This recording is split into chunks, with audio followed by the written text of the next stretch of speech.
in our country.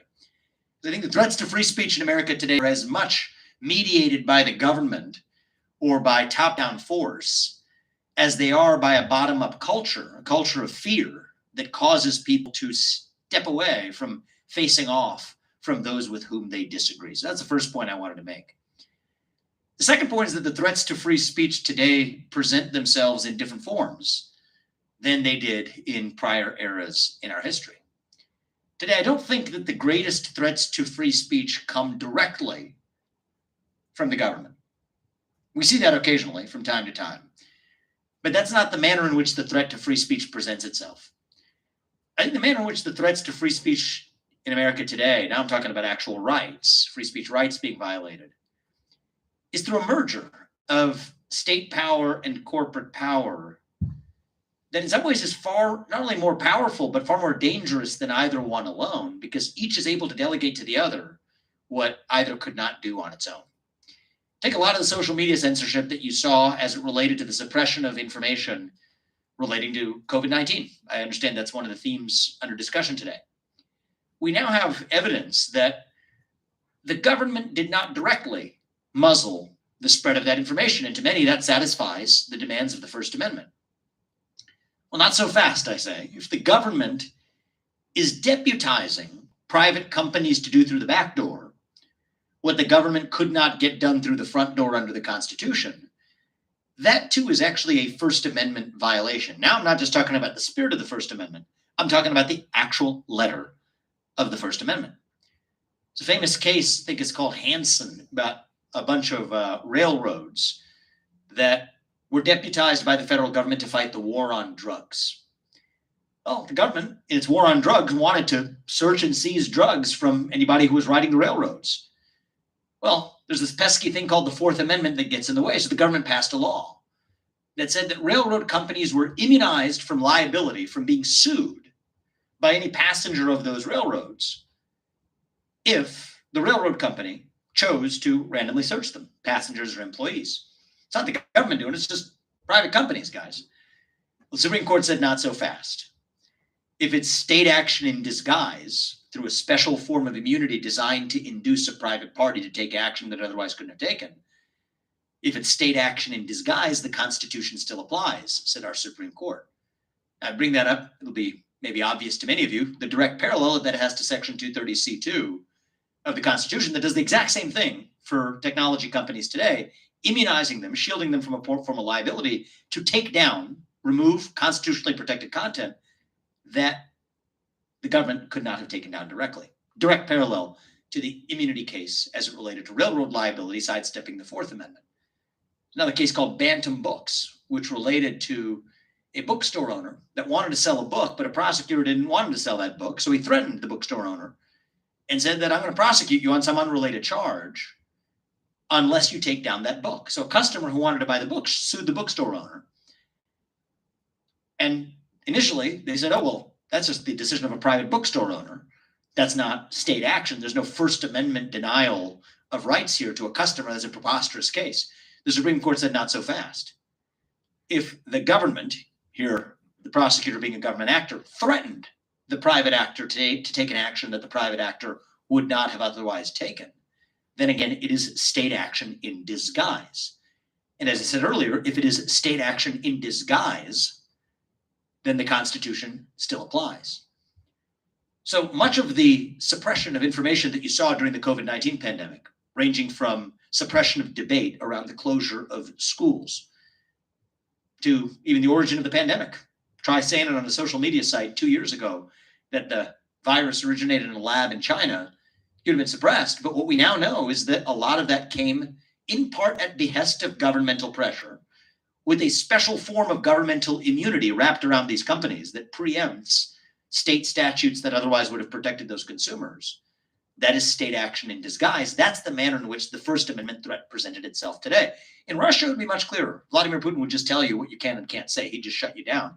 In some ways, this is more dangerous because this allows us to indulge the illusion that we live in a country with free speech rights because the government's not directly telling us what we can and cannot say. But in fact, it's far more devious.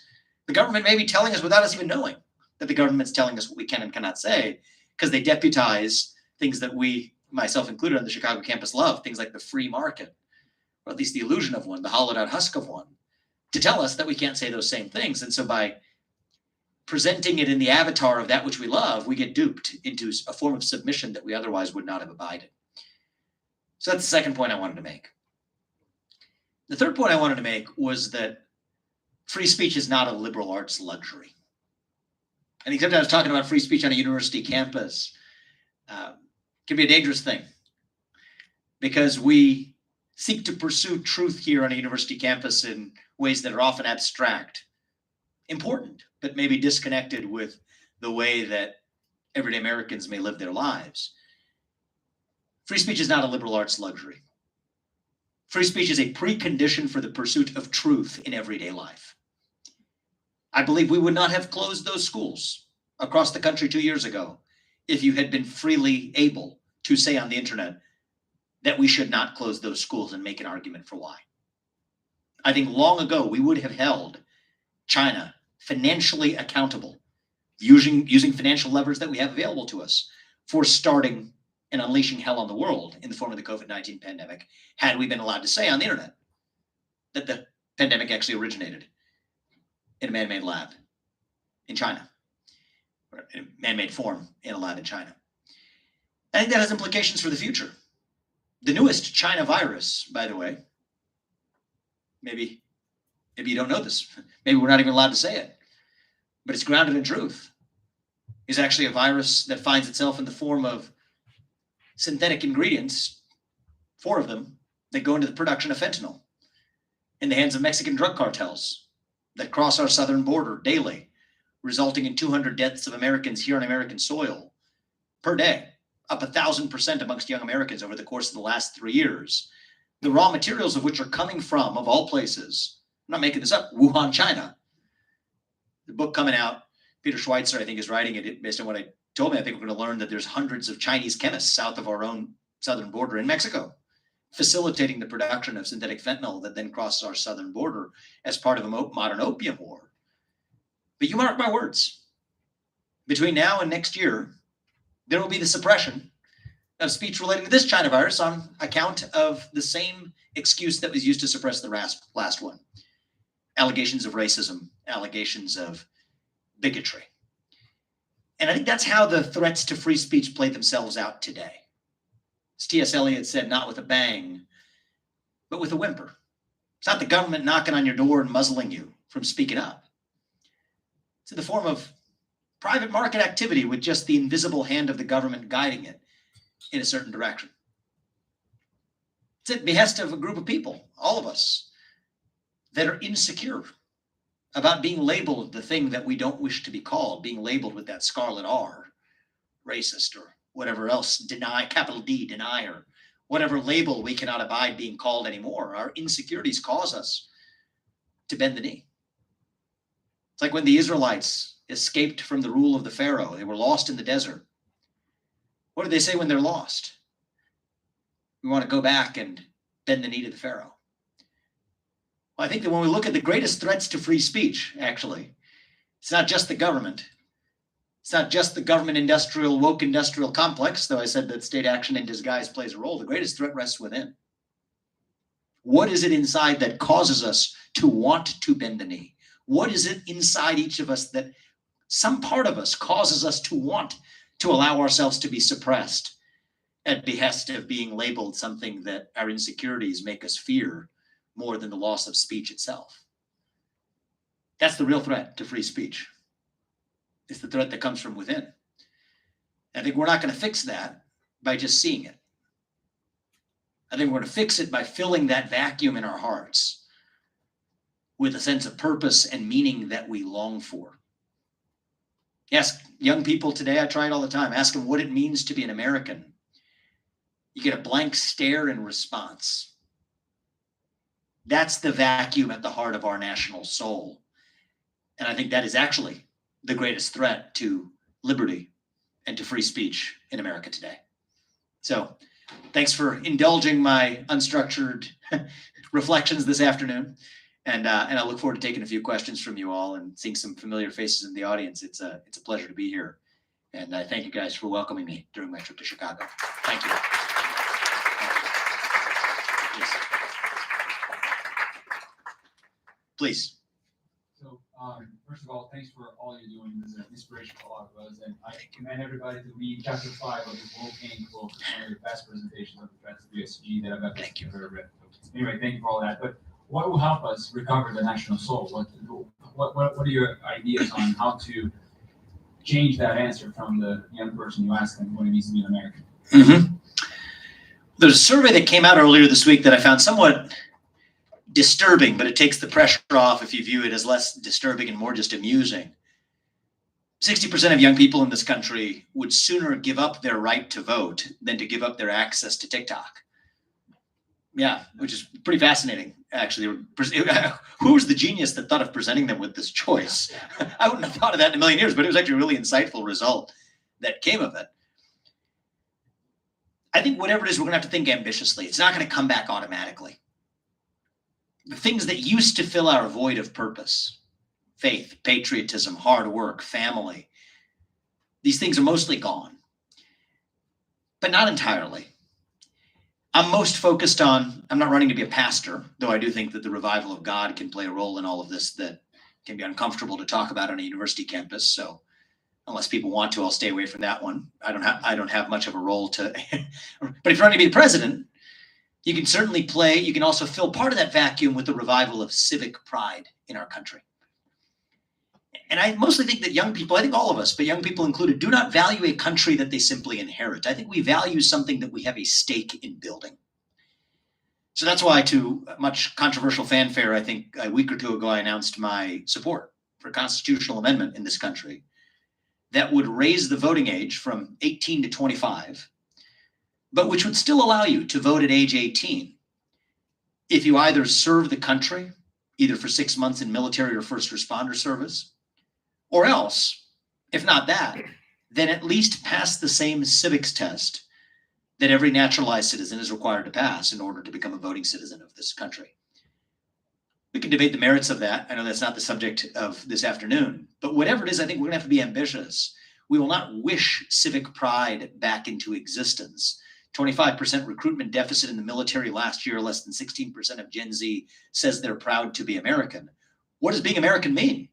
The First Amendment, for a reason, we believe in certain basic principles, like free speech and open debate as our mechanism of settling political questions rather than the use of force. When they say they're not proud to be American, I think that means they're not proud of that set of ideals. We're not going to wish it back into existence, and I don't think we're going to scold it back into existence either. But I do think that we as human beings, young people included, value something that we have a stake in earning. And I think that the counterintuitive solution may be actually to revive civic duty itself, not through the Israel or South Korea or Singapore style force of mandated service. I don't think that matches the American spirit, but through tying civic privileges like voting to the performance of civic duties, at least in an age constrained way. So thank you. Appreciate that question. Well, obviously that's right. And there's in the sense that there's a special character is necessary to be a free people. So, and I think that's what you're saying, which is correct. If I could bring it down one level, though, we were just the panel right before you came in. I don't know if you caught him, but we were talking about potential more mundane policy approaches to trying to reform universities, whether tying free speech rights to federal funding, the things that DeSantis might be doing in Florida. Is there anything you thought about on a more mundane policy level that we could be thinking about that might be practical reforms to bring some sanity back to the universities? To universities in particular. I want to be very careful about, I think you're going to be careful what you bargain for when you're asking for policy solutions to what happens in a university. I'll share with you some examples of policy solutions I have in mind to our free speech culture. I think this suppressed state action is one of the things that we need to smoke out for what it is. I think that so long as we're going to have political protected classes at all, race, gender, sexual orientation, religion, national origin, we should be prepared to add political beliefs to the list. And in a way that I don't have time to explain, the two are actually deeply linked. Viewpoint suppression comes from the rise of protected classes when expanded so expansively so as to say that creating a hostile work environment for a member of a protected class one of the ways you create a hostile working environment is by expressing certain views. So what we've done through the civil rights statutes collectively is make for the conditions for viewpoint-based discrimination while leaving political viewpoints unprotected. I've said as the US president, I would publish the state action files, the broader counterpart to the narrow Twitter files. Anytime a government official has pressured any private company to take action that that government official could not have legally taken himself, we will at the very least publish it, roll the log over and see what crawls out. Next step is to bring the pesticide. So I think there's a lot we can do by way of policy, but at the university level, I think it's a bit of a cop-out to ask for policy to solve that problem. I think what we need is a revival of courage amongst the individuals, certainly amongst private universities. Public universities we can have a different discussion about, but in private universities where the anti-speech culture is every bit as pervasive, I think, as it is in public universities, which says that it's not a governmental factor, really, right? It's a cultural factor. If public and private universities have approximately equally speech suppressive environments, that it's going to require the leadership of those institutions to discover courage for themselves. I think that too often we can fall into the trap of believing that, that's why the first thing I talked about was the free speech culture that we actually want to defend. For expecting government to solve that problem, I think we've already lost. I think that free speech culture is going to be changed through a revival of the culture itself. Yes, there are things government can do to get out of the way, but if you're looking at affirmatively spawning a revival of that culture, it's going to have to come from within the culture itself sooner than it comes top down. That's my perspective. So with that, I've been advised that we're onwards to our next stop, but I appreciate spending some time with you all here. I appreciated the outreach and the proactive outreach. I appreciate this university and what it stands for. There aren't too many left that even at least will even, lend a friendly word to the virtues of free speech. So at least for doing that, I thank you all. The harder thing is actually going to be to practice and live what we preach in the everyday. But especially for the academics in the room, that's the challenge that we have ahead of us. So thank you for the opportunity. It was good seeing all of you. Thank you.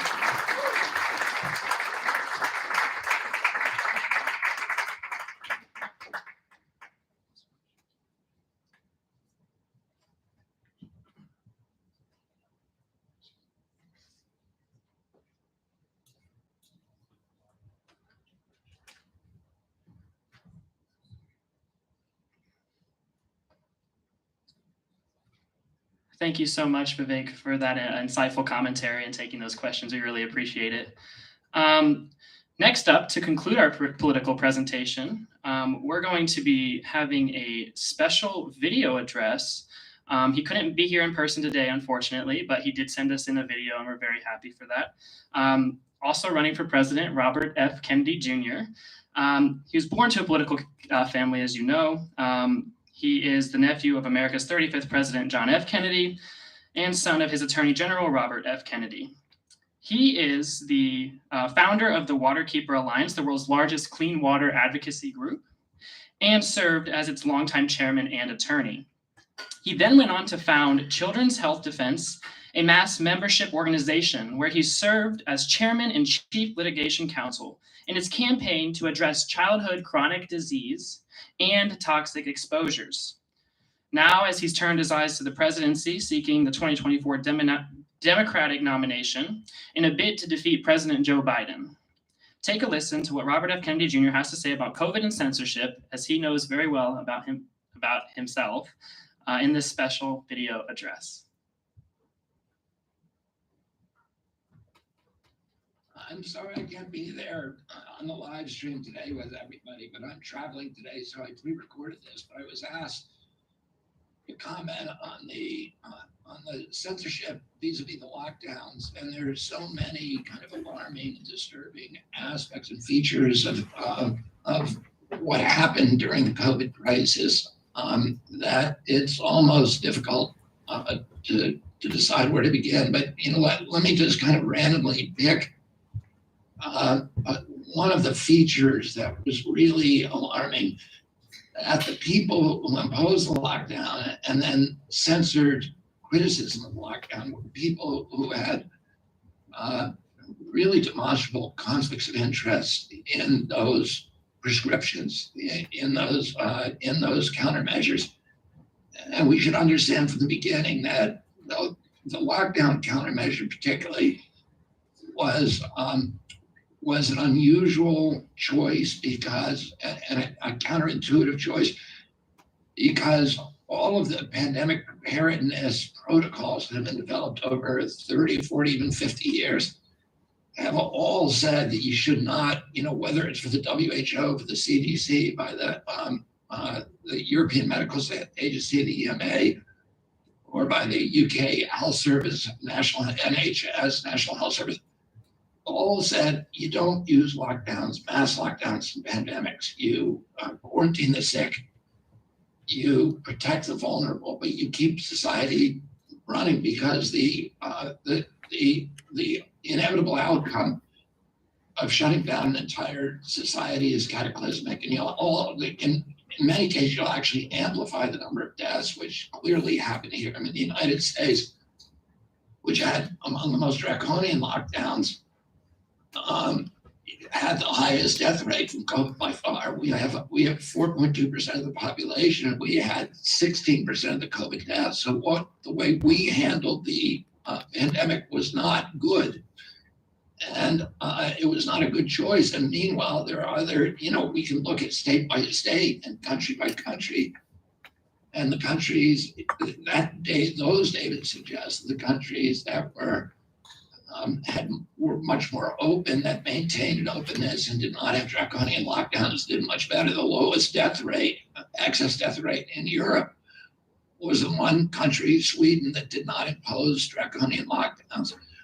And if you look at, there's studies that look at Minnesota versus Wisconsin, California compares California, New York, and Florida, and clearly the lockdowns did no good, and they also clearly did a lot of harm.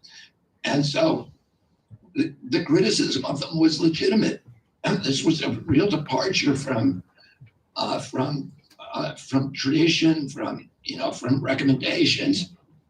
And then there was a tremendous amount of self-interest in among the people who were imposing the censorship. For example, NIH and the public health agencies were participating, were collaborating with the social media sites to censor certain individuals, including myself, and the people they call the disinformation dozen.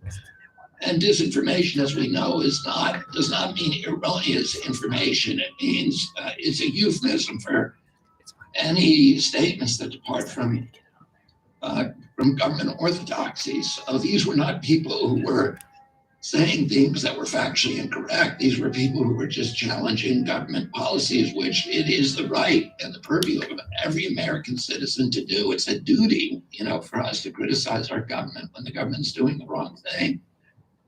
And then we have a debate and democracy, and we have the free flow of information. And, that's how that free flow of information is the soil, it's the fertilizer, it's the water, and it's the light for democracy. If you don't have that, if you cut that off, then democracy withers and dies. And we saw an attack on democracy also during the pandemic.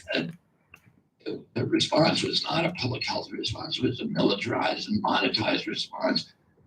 And there were elements clearly that were using the pandemic to dismantle our Bill of Rights, closing down the churches in violation of the First Amendment, ending the right to assembly in violation of the First Amendment, shutting off jury trials in violation of the Seventh Amendment, they closed 3.3 million businesses without due process or just compensation in violation of the Fifth Amendment, and then all of these intrusions on privacy, which clearly violated the Fourth Amendment prohibitions against unwarranted searches and seizures.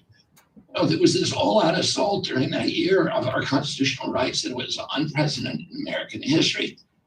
You had the agencies that were masterminding this, which was Anthony Fauci and Francis Collins from NIH, was the agency that actually owned the vaccine and developed it and has the right to 50% royalties. Not only that, but many scientists and officials in that agency had margin rights for the patent, so they stood to make $150,000 a year for life or forever, as long as that vaccine is producing revenue or that mRNA platform.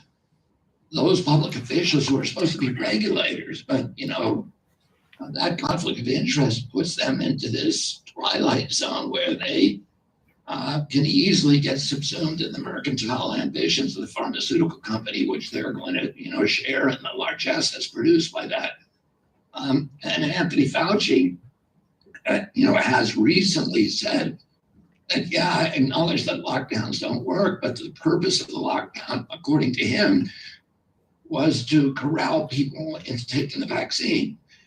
And so there was a conflict of interest there that the agency that stood to make billions and individuals in that agency who were decision makers who stood to make millions on this product were locking down the whole country in order and basically, creating a hostage crisis. And where the only way out was if you complied, took the vaccine, and that's a conflict. And that the fact that those individuals were also orchestrating the censorship of people who were dissenters, who were complaining about the government policies, I think should be alarming to a lot of people. And then, of course, there was this huge shift in wealth because of the lockdown. There was a $4 trillion shift in wealth, the biggest probably in human history, from the middle class in our country to the super rich. We created a billionaire every day of the lockdown, 500 new billionaires during that period, that 18-month period. And the Oxfam study just came out that showed that the people who were billionaires prior to the lockdown, on average, increased their wealth by 30%. Well, who are these people? Most of them, or many of them, are the media people like Bloomberg, the media titans, or the social media robber barons like Mark Zuckerberg, like Bill Gates, like Jeffrey Bezos. And these were the people who were censoring information and censoring criticism of policies that were making them rich. And that should be alarming to everybody. The censorship is bad enough. And they're allowed to censor people if they own it, but the fact is that the government was directing them and cooperating with them. And that implicates the First Amendment and the protection of our constitutional rights and our Bill of Rights. And these people are not acting benignly. Everybody knows, Jeffrey Bezos must know that it is reprehensible to censor books. And there's never been a time in human history when the people who were censoring free speech that we look back and say, oh, those were the good guys. They're never the good guys. They're always the bad guys. But they were making a lot of money. And we should look at that conflict of interest. Thank you.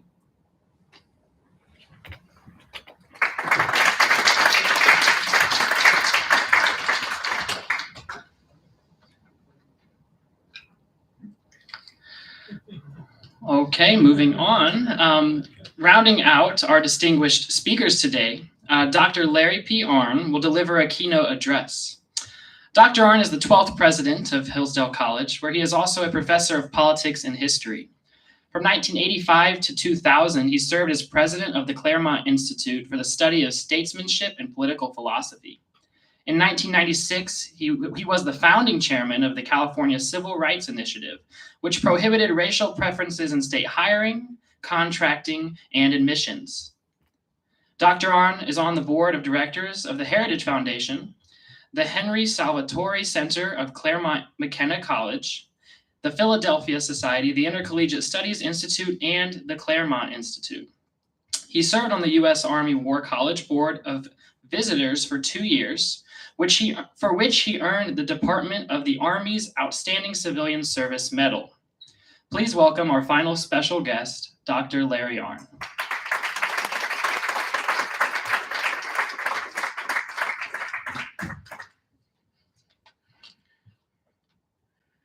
I've been having a hoot of a time watching this. I congratulate these kids and remind them to get back to work. They're not wise yet.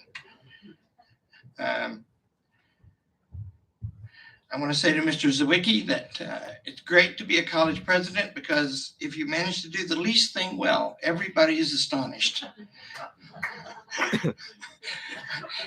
We're the home of the U.S. Olympic shooting team, and I once shot shotgun twice with them, and I hit a few. And, you know, it was just shameful compared to them. Boy, you can really shoot, they said. It's a great line of work. I'm going to explain three things very fast. One is, what is a college? I think if we define it, we can talk about what we do about it better. And the second is, how could this crazy thing happen that we close them and everything else in the country? That's unprecedented. Must be some big thing behind that, not just this accidental guy and that accidental guy. And the last thing is, because Scott Atlas, who's the reason I'm here, because I've learned to do everything he tells me, along with my partner in crime, Jay Bhattacharya, sitting right there. I'll say something about what we did at Hillsdale College. First of all, what is college? It's a word that means partnership. Partnership in something. First paragraph of Aristotle's Politics says every community is aimed for the sake of some good. There's some good they seek, and the good is knowledge, especially knowledge of things that never change. And that means in a college, you don't hire anybody because of their prior position. You hire them because they can help find out the truth. Now, that means a lot of argument, because come find out we never get there. But you don't really want to represent sides. You have to, we're human. But what you want is people who can help you figure it out. And if somebody's got some new idea that shows merit, then get them. Now, colleges are aimed for the young. That's because colleges have the luxury that's crucial, that they can think about things that are unchanging. In the classics, there's two kinds of knowledge of things that change all the time, and knowledge of things that never change. There are a lot of things that never change, although most things do change. Our mental weather as humans is mostly about things that are changing, because we got to make decisions and live. But those decisions are always influenced by some eternal thing. These kids have gotten all fired up and done this thing because their sense of justice has been offended.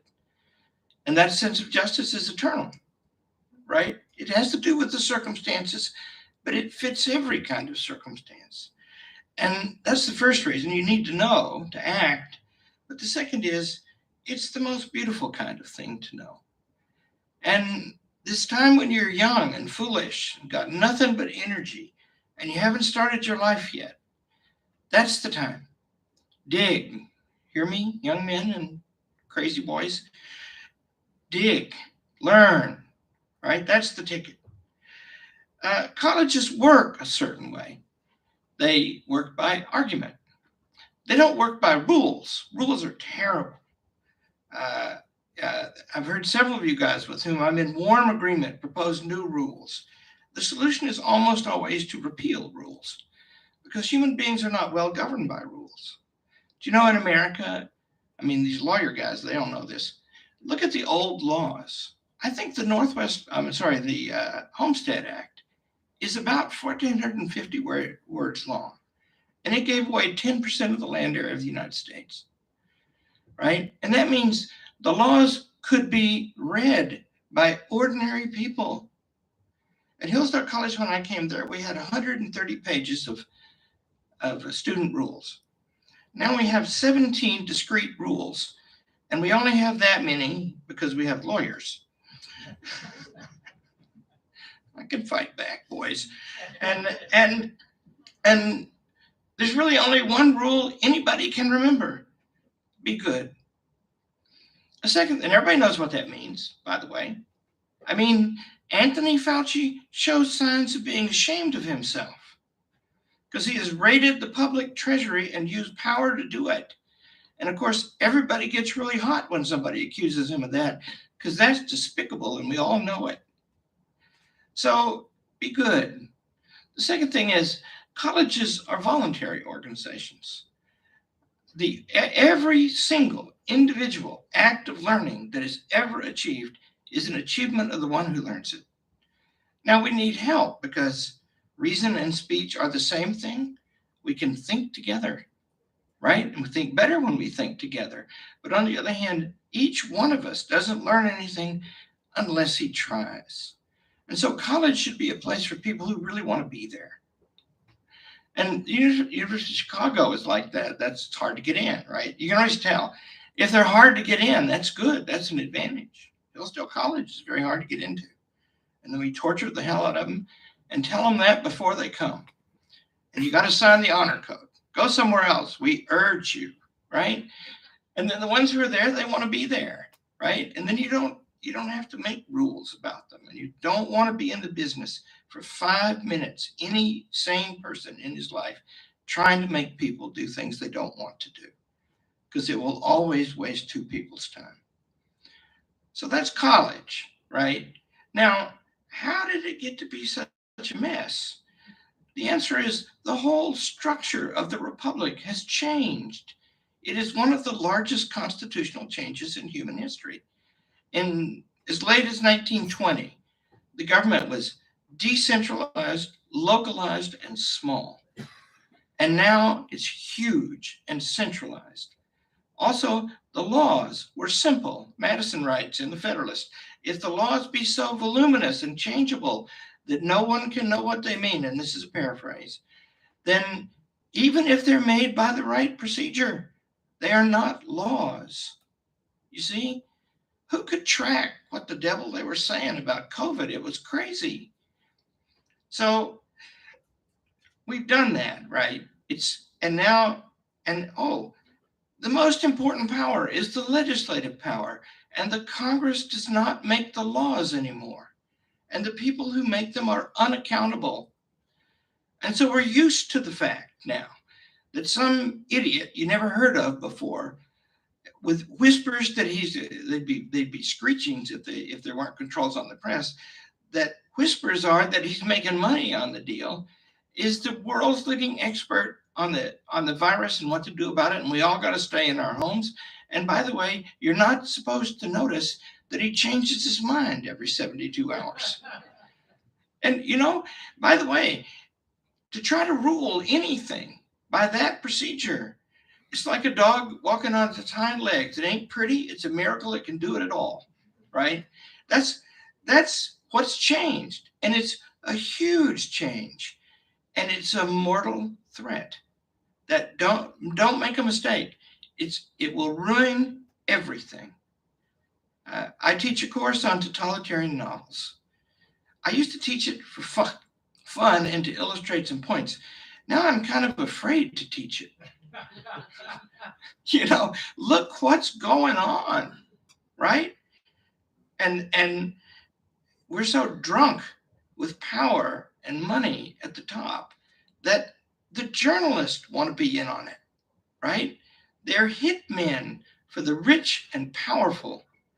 And that's what they do, right? And if you dissent, you'll be shamed. Last thing is, and to fix that, by the way, it's not that hard. We should just get back to the Constitution. Speculation, Vivek was answered, what law about making colleges free again? Make them compete with each other. And that means, did you know, I only know this out of morbid interest, but if you take the student aid, and I think you're right, it was Todd saying this, 75% of the money in higher education is government money. That means they got different bosses, right? And all nonprofits have this problem. They're different from any other kind of organization. I've had a weird life and I happen to have learned this. If you make cars, you got to make a really great car. That's hard. And then you give it to somebody, and the somebody gives you money. It's a reasonably simple thing, right? If you're in a nonprofit, if you're in the college business, we're responsible to take 18-year-old idiots and turn them into semi-mature 21-year-olds set up for a good life. By the way, one of the keys to this is the reason I'm talking to the son of one of my oldest friends this way, is you do have to explain to them that they're idiots because they'll never learn otherwise. We do congratulate them and flatter them on their wisdom, don't we? It's not good for them. However, if you treat them like that and they know you love them, they will put up with anything. So we've done all that, right? And what you would do, first of all, diversify accreditation. Accreditation was founded in 1900. We're accredited by the oldest and the first year to accredit anybody. And it's changing. It started changing when the federal government conditioned the federal money on it. And so now they come, I'm hearing that, I've been through two, I'm an old man now. I've been a college president for a long time. I've been ruined. And the first one was fun. And it was rather like the way it was founded. That is to say, people from outside come and look at you and attest to the world that you're doing what you say you do. And they give you a lot of cool information. And our college is pretty successful. And so most of them are green with envy.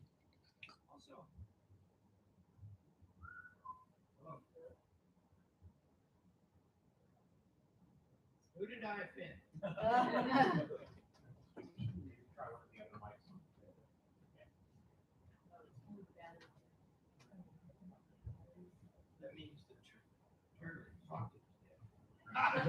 Battery died. Oh, hello. I'm getting better at machinery. That's right.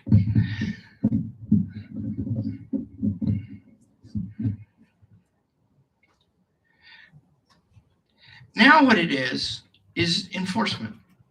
And I hear the next round it's going to be worse, right?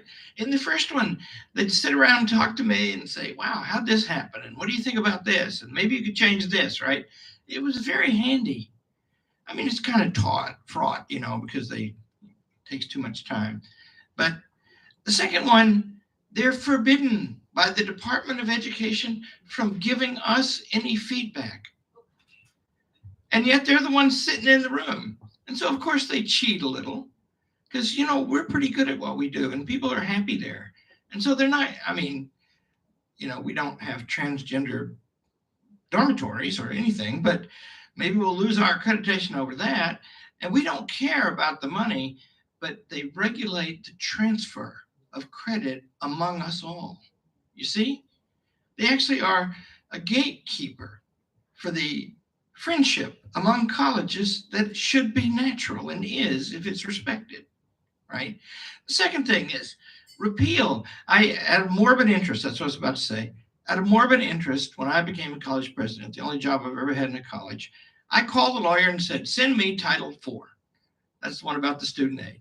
And the guy said, well, you won't be able to read it. And I'm thinking to myself, excuse me, by the way, I almost came to this law school. I decided to get an education. And so I said, what are you, a lawyer? He said, no, I can't read it either. It's only a specialist can read that. You see? Well, repeal all that, right?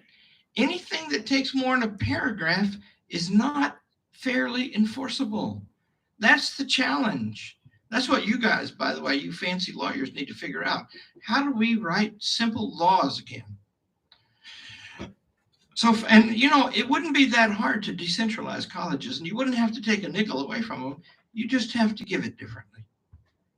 And I would take all the money away too, because I have to compete with that money and I'm self-interested. What we do? Well, first of all, I'm on a conference call with the athletic conference. You can't play intervarsity sports without the other varsity. And the first guy who spoke said, I just need to know two things: what the government recommends and what other colleges are doing. And I'm the senior man at the place in this conference. I like these people. And they're not as bad as Todd over there describes them. And I said, I do not need to know either of those things. And everybody laughed because they're used to me. And then they said, what do you need to know? And I said, I've thought about this really hard for about 72 hours and haven't hardly had any sleep. And I don't understand this virus. I'm pretty confident the CDC does not either.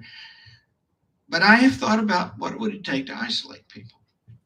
which, by the way, it is the opposite of the purpose of a college, to isolate them. That's not what you do. And so I made just the kind of rule I like. I had to find out the people you cannot isolate. You can only pretend to isolate, and many colleges did. You can't isolate the kids. They live in dormitories together, for goodness sake. And also, they're immortal. For practical purposes, they're right about that. And so, and you know, by the way, if they really have to fear the virus, they will soon figure it out. So I thought, is it going to kill the kids? Because as I told the kids at Hillsdale, if you die from this, it will be very inconvenient to me. Which, by the way, is a fundamental point about accountability. Because if a bunch of kids died at Hillsdale College, the CDC would only get stronger, whereas it would be devastating to us and to my career, and I might have to go to the pokey. You see? So, and I took an oath, right? I said I'm supposed to be having college. Can we have college? That's how I met Jay and Scott and Martin and Daniel Halpern from North Carolina. Three of them, those first three, they're now my partners in crime. Because is it going to kill the kids? And he said to me, and Scott said to me, don't know. He said, take about 3 weeks, then I can tell you. It's unlikely that it would. And then 3 weeks later, they'd done their serology studies, and so it's not going to kill the kids. So now I have to find a way if I can. And I did. And I was threatened with arrest along the way. And my attorney threatened with disbarment, right? By a bunch of people who are just bullies. That's all. They, I won't, well, I'll tell the story. It's kind of cool. We got, so we're going to fight the government now.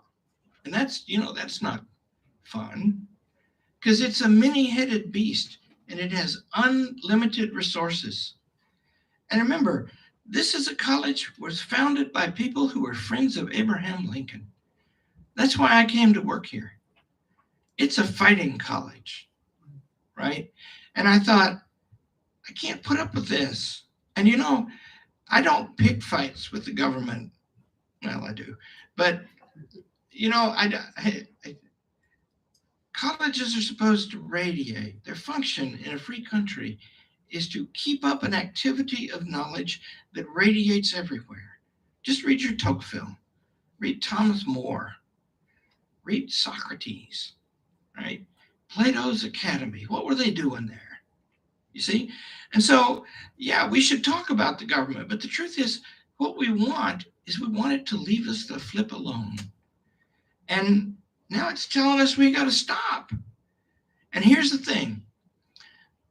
College lasts 4 years. If you think those are not important years, do what I do, which is my favorite sport is to eat in the dining hall and sit with the students.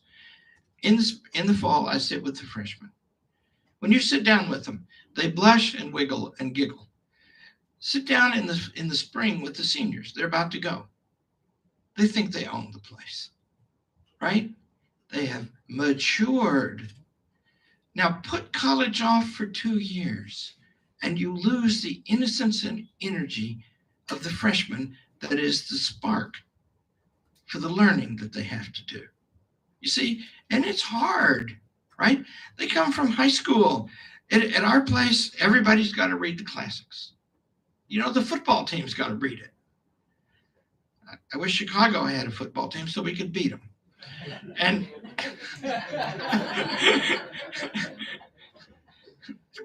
and our football team would be just as smart as any you can put together.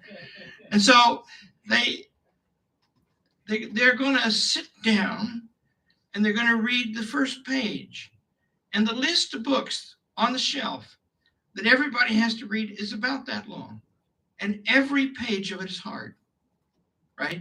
And then there's physics and chemistry and biology on top of that for every kid, right? And so they read the first page and they go, good God. By the time they're seniors, they're starting to know those pages and they feel the accomplishment. They have to suffer to get there, right? And the college is on the clock. There isn't enough time and they're getting older. And so to disrupt it, lightly by a bunch of bureaucrats who didn't go to a proper college themselves and couldn't name education accurately if it bit them on the butt. That is despotism, and we fought it, and successfully, as it turned out. Thank you.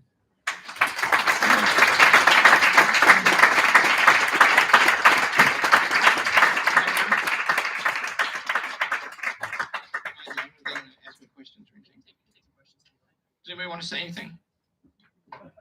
Yeah. You better apologize to me. I should have included Hillsdale along with my law school in the honor roll of good places. So I apologize. That was marvelous. I almost, John Turley asked what would the one reform I would make. I almost mentioned accreditation because it seems like that's a big deal. But it seems to me that's downstream. Yeah, exactly. Right. So I didn't mention that one. So, but that seems like a downstream, and I promise this isn't a softball question for you, but isn't the fundamental problem the money, the federal money, right? That underlies all this. And you were basically describing, an Oakshotian, you started by talking about the view of a college, right? An Oakshott sort of civil association as opposed to an enterprise association. It seems to me that as soon as the university has gotten in bed with the government, now we have to prove our utilitarian value. The taxpayers want a reward. All of a sudden now we're no longer providing liberal arts education. We're providing career training, and nobody in their right mind would make career training look like what we do as opposed to what DeVry does, for example, right? But it seems like that's. Can we unravel this whole knot as long as government is at the root of it? So it's possible. First of all, the money to the colleges is a subset of the whole problem. And the whole problem is the government is bigger than the rest of the economy now. And we have a system of checks and balances. We thwarted it by delegating the legislative power, which is the one big no-no. I hear there's a case coming about that, by the way. And so now, that's what, because, Congress passes about 150 or so laws a year from 1800 until today. But then these thousands of pages, that's only possible if they delegate the legislative power. And what would have to happen is all of that would go back to the states. And then very wide differences among the states would appear. Now with colleges, what would you do? I mean, first of all, there's way too many people going to college and going for the wrong reason, right? And the success rates are low. And people feel a failure, having failed. It's something they didn't want to do anyway, which means by definition, they can't do it well. You see? So yeah, if you could unhook the money, and it'd be a great thing. Maybe you could do it. Let's think politics here for a minute. Maybe you could do it if you did some radical private scholarship scheme. So then you would delegate the giving of the money out of the government to private individuals, and on the average, they'd be more responsible about it. And remember what's driving all this? It's Madison says the duty of the man and the interest of the place must be brought together, right? That's another way to say you can't have authority over something unless you're responsible for it. That's the fundamental in all human relations. It's like that. So what happened is we've broken that up now, right? Now Anthony Fauci has interest and no accountability. And the money is the same thing. Do you know, I've never seen one of these forms, but people tell me about it. The FAFSA form, Free Application for Federal Student Aid, has a number at the top off your tax return and a number at the bottom that's the calculus number for how much money you can get out of the government. And in between is the stuff the college charges. So of course they want to, and the only people who actually pay the whole amount that the college names is the federal government.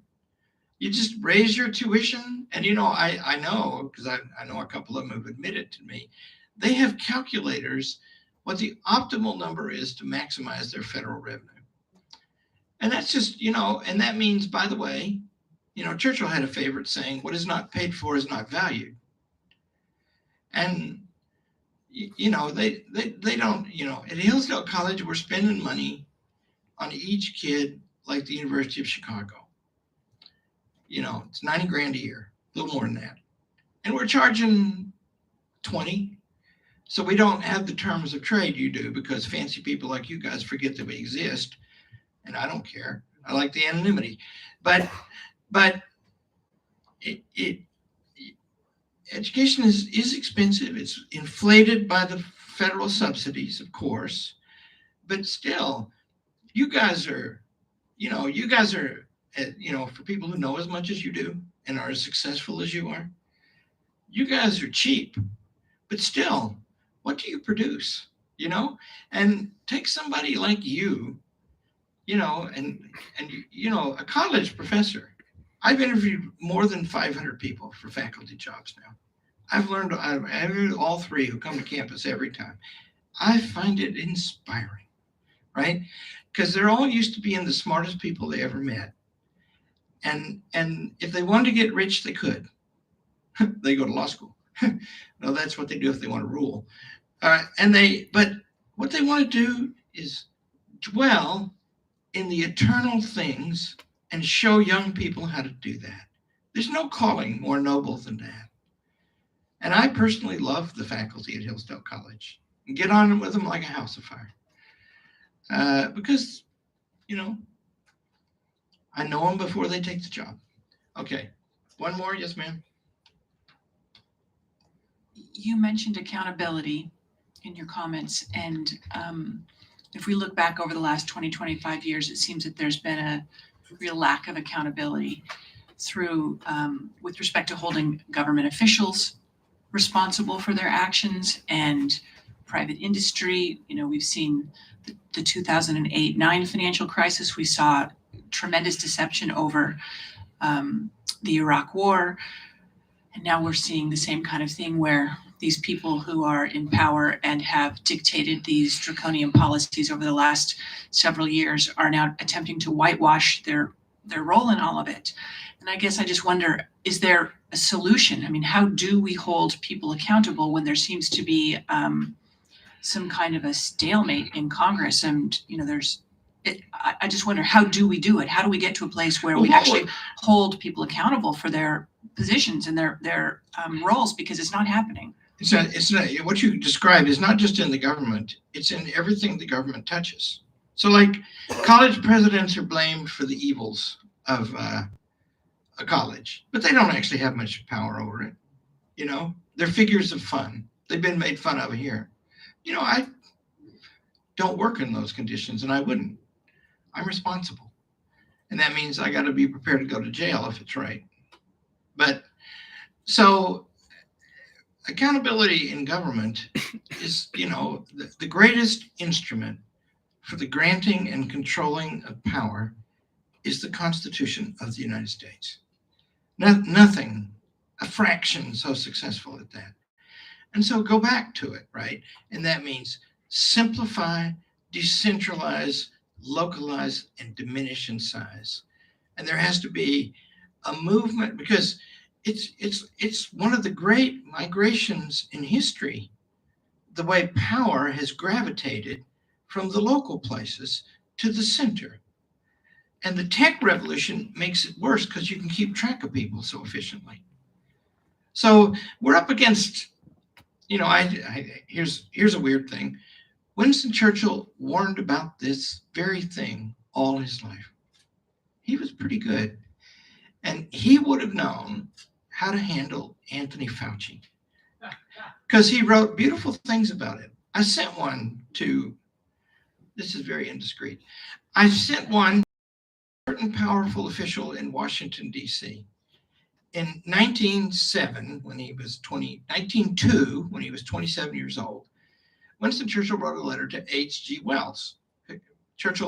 Wells was a crazy socialist, but Churchill found his books interesting. He speculated about the future. And he writes this thing to him.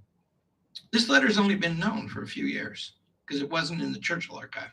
Somebody found it somewhere else. He said, I cannot agree that a future society can be ruled by experts.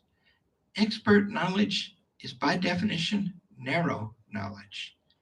No one can be an expert on the range of things that go into every practical decision.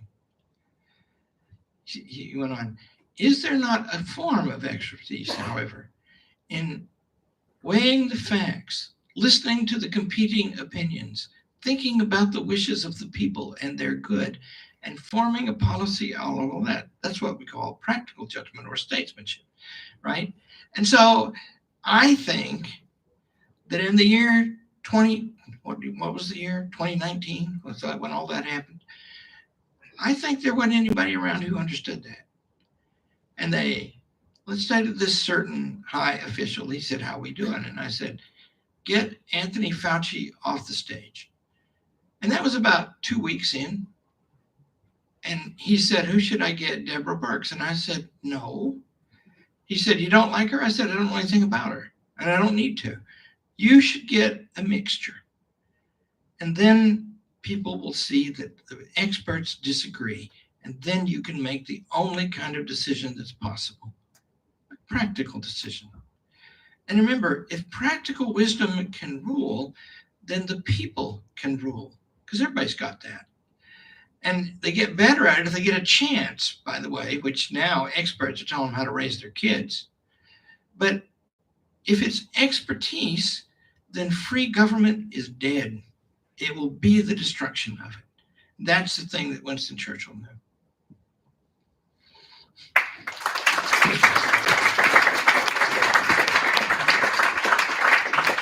Thank you so much, Dr. Arnn.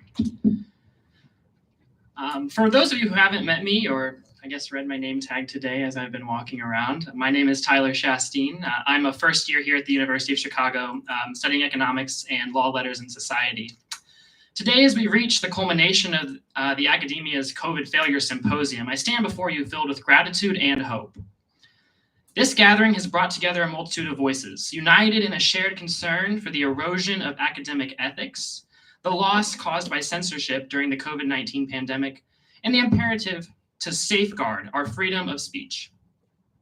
Through our collective efforts, we have embarked on a journey of critical introspection and exploration.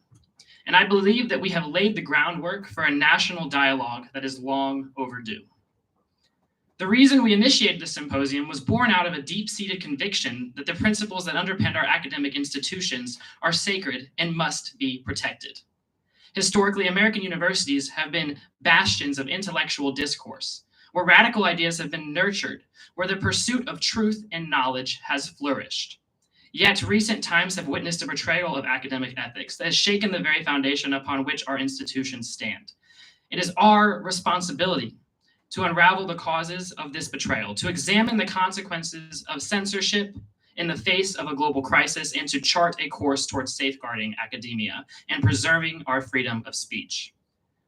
Through our discussions, panels, and conversations, we have shed light on the challenges faced by academia during these tumultuous times. We've examined the ways in which certain individuals, under the guise of authority, have stifled dissent and silenced opposing views, using fear and intimidation to suppress open dialogue. We have witnessed the consequences of allowing science to be weaponized, where the term "follow the science" became a tool to marginalize those who dared question the prevailing narrative. But we recognize that scientific study thrives on dissent, not conformity. It is in the respectful clash of ideas that the true progress can be made. By hosting this symposium, we aim to create a space for reflection, learning, and collaboration. And for that, I am deeply grateful to our distinguished speakers whose expertise and insights have enriched our understanding of these complex issues. Their unwavering commitment to intellectual integrity and the pursuit of truth has been an inspiration to all of us here today. I express my heartfelt gratitude to each and every one of them for lending their voices to this symposium and contributing to this national conversation we are starting today. A special thanks to our donors and sponsors who made this event possible. A few key supporters are the Health Freedom Defense Fund, founded by Leslie Manoukian, No College Mandates, and the Chicago Thinker, who had a team here today reporting on the event and is live streaming on their website. Each contribution was monumental in putting this event together and successfully executing it as we did today. Finally, I would like to express my sincere appreciation to all of you who are in attendance today, both in person and those of you watching online, for your participation and engagement. Your questions, comments, and shared experiences have illuminated the myriad of perspectives that exist within our academic community. It is through your contributions that we are able to collectively shape the future of academia and the preservation of our freedom of speech. As we conclude this symposium, let us carry forward the knowledge gained and the insights shared. Let us embark on a journey of collective responsibility, ensuring that academic ethics are upheld, censorship is challenged wherever we see it, and our institutions are fortified against undue influence. Let us pledge to continue this national dialogue, engaging with policymakers, scholars, and society at large. Together, we can forge a path toward academia that embraces intellectual diversity, champions the pursuit of truth, and safeguards our freedom of speech. Thank you, and let us continue this important work together.